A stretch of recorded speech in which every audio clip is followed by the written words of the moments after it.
For the Golden State Warriors. The Warriors and the Lakers, they just finished over on ABC. Welcome sight for Golden State to see him back. You see that signature ball movement, the extra pass, which means the knockdown three and then the turnaround. Welcome back, Steph Curry, the chef right there. Look, everyone turns around. Okay.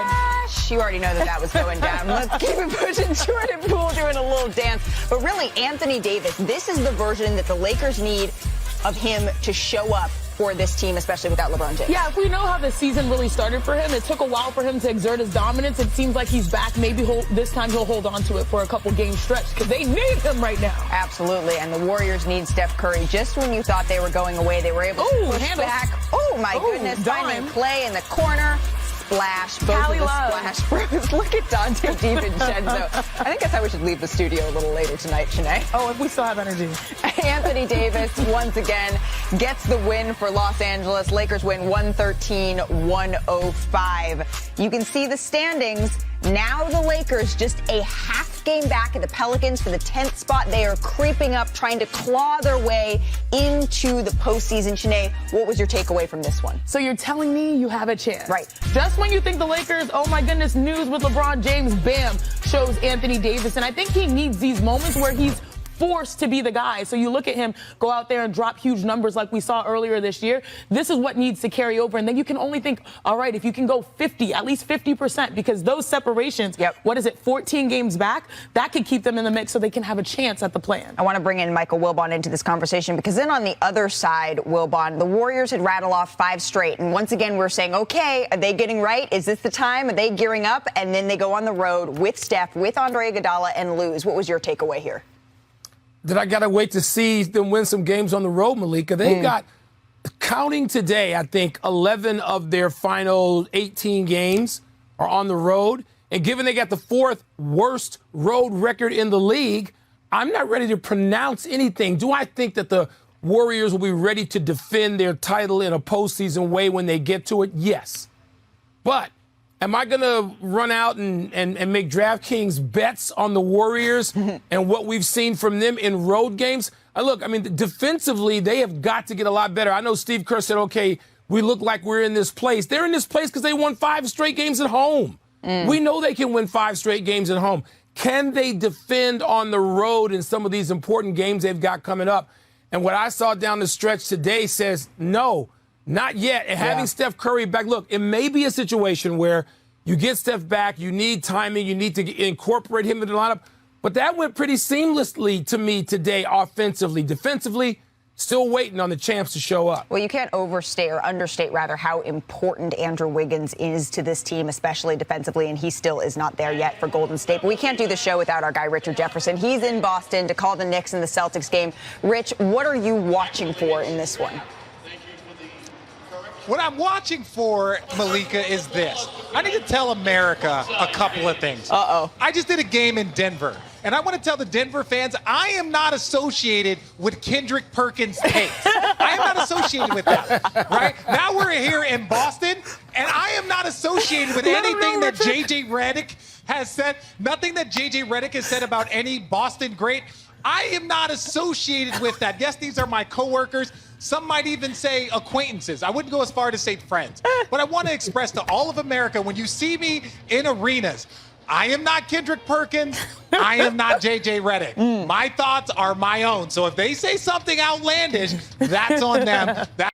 That's my message for you guys in the studio. Rich, we really appreciate that. Shanae, when I'm looking at this game, there's one thing that I'm keeping my eye on, and that is in particular the fact that last game, when we saw the Knicks and the Celtics playing each other, Jason Tatum, he had his first career ejection, and he struggled in that game, 6 of 18 from the field. What do you want to see from him here? And then also coming off a loss, and I'm loving Richard Jefferson's facial expressions, but I really am going to see a response from Jason Tatum because he seems like the guy that really really embraces those moments.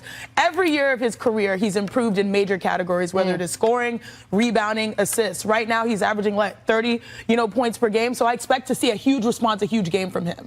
Thank you, Richard, for spending a little bit of time with us. We'll let you keep going back to telling fans that you're not Kendrick Perkins and you're not J.J. Redick. Coming up right here on NBA Countdown, the Knicks, they're streaking, but Jalen Brunson and Julius Randle, they led New York to – can they lead New York to deep playoff runs? You can see Jason Tatum getting warm there for the first game of our doubleheader right here on ESPN. Don't go anywhere. NBA Countdown. We'll be right back.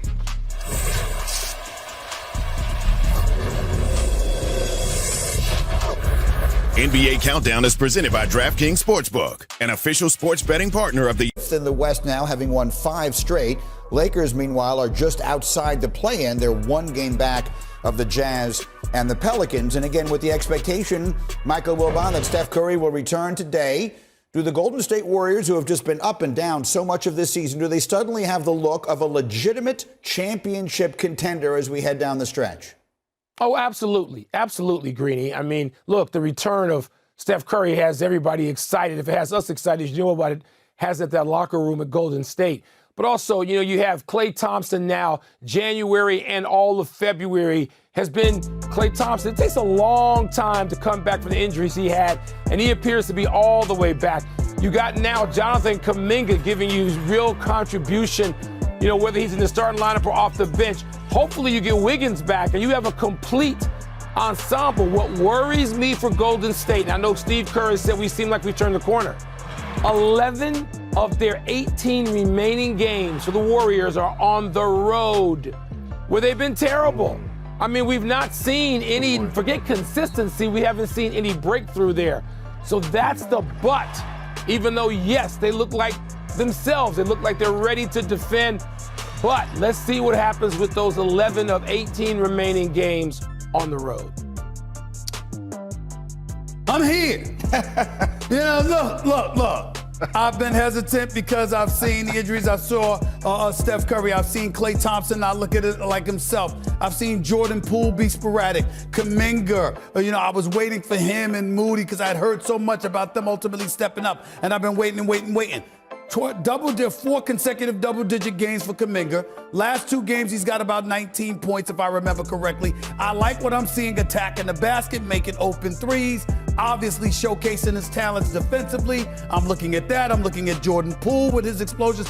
I'm looking at Klay Thompson, Jalen Rose, up to 40% shooting from three-point range. And as the Godfather himself, Wilbon, reminded me yesterday, well, not only is Steph Curry coming back, let's not forget about Andrew Wiggins. There is still some concern about their size, but then I think about Denver, they ain't done it yet. I think about Phoenix, no depth. I think about Memphis, clearly have its issues upstairs right now. They've got to get their act together.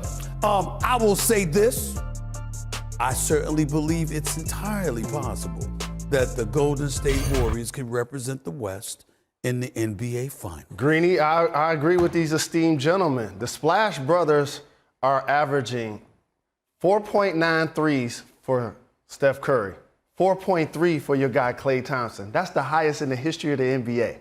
You mentioned Jordan Poole, but how about I'm going to get to another point.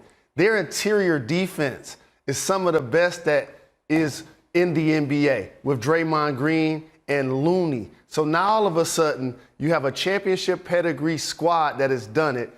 Steve Kerr has continued to navigate with the young players. We didn't mention DiVincenzo, who's also giving them quality minutes.